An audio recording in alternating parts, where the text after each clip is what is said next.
Witam serdecznie na kanale kuchniamagdy.pl. Dzisiaj przygotujemy ciasto na upały, malinowe orzeźwienie. Na początek spód ciasta. Foremka, wykładamy ją papierem do pieczenia, a na spód wykładamy około 19 sztuk herbatników maślanych. Około, bo wiadomo, herbatniki nawet w jednej paczce mogą różnić się wielkością. Dlatego ilość jest przybliżona i może się zdarzyć, że trzeba będzie je dociąć, żeby ładnie wyłożyć spód. Foremkę odkładamy i zajmujemy się masą śmietanową. Masy śmietanowe będą dwie, więc musimy ilość składników zrobić razy 2. A do masy śmietanowej potrzebujemy 400 ml śmietanki kremówki 30%, 250 g serka mascarpone, 70 g cukru pudru, 2 łyżek żelatyny i 80 ml wrzątku do żelatyny. Zaczniemy od rozpuszczenia żelatyny we wrzątku, czyli do miseczki dajemy 2 łyżki żelatyny, zalewamy 80 ml wrzątku i zostawiamy, żeby żelatyna napęczniała. Jak napęcznieje, wtedy bierzemy łyżeczkę i wszystko dokładnie mieszamy, żeby żelatyna rozpuściła się we wrzątku, a wtedy zostawiamy do wystudzenia.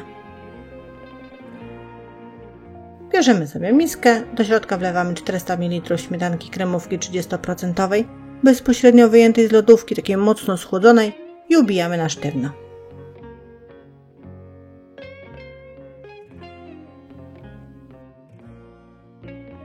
Wyłapujemy moment, kiedy śmietanka zaczyna gęstnieć i zostawia takie ślady na wierzchu. Wtedy dodajemy 70 g cukru pudru. Mieszamy, żeby wszystko się dobrze połączyło.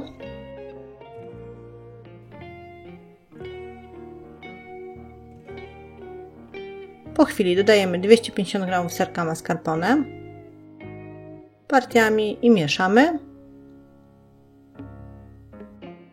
A na koniec żelatyna, która w tym momencie ma już temperaturę obojętną dla paluszka, czyli jak wsadzimy do środka, to temperatura jest ani zimna, ani ciepła.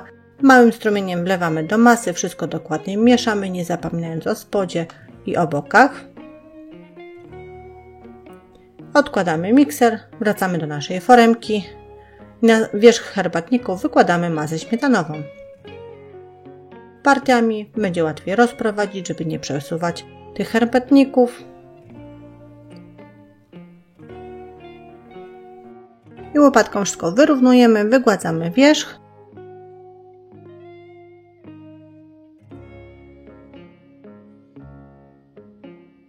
I foremkę wstawiamy do lodówki, żeby masa stężała.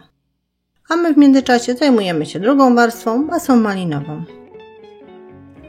Do masy malinowej potrzebujemy około 900 g malin, mrożonych lub świeżych, oraz 2 galaretki malinowe. Patelnię stawiamy sobie na gazie, wsypujemy tam maliny, tak jak mówiłam, mrożone lub świeże, włączamy gaz i powoli podgrzewamy wszystko. Myśmy użyli malin mrożonych, więc one muszą najpierw się odmrozić. Chodzi o to, żeby puściły soki. Jeżeli ktoś z Państwa nie lubi, żeby tam chrzęściło między zębami, to po zagotowaniu tego musi przelać maliny na sitko, przecedzić przez to sitko, przecisnąć przez to sitko i później z powrotem postawić na gazie i zagotować.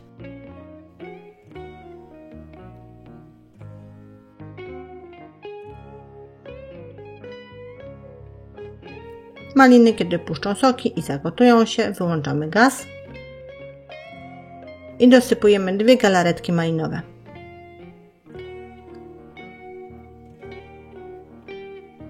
Musimy wszystko dobrze rozprowadzić w naszych malinach z sokiem, wymieszać.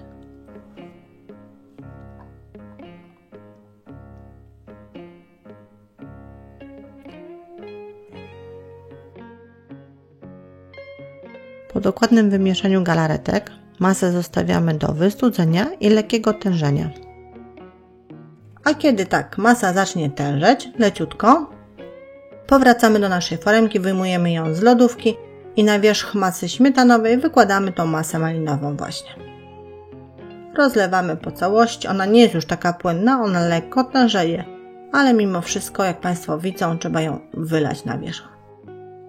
Staramy robić się to partiami, rozprowadzić, później uzupełnić braki, wyrównać.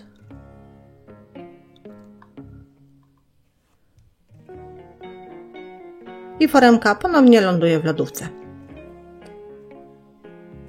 Na czas robienia trzeciej warstwy, a trzecią warstwą jest druga masa śmietanowa, czyli podane składniki tak jak przy poprzedniej i tak jak przy poprzedniej robimy te same czynności.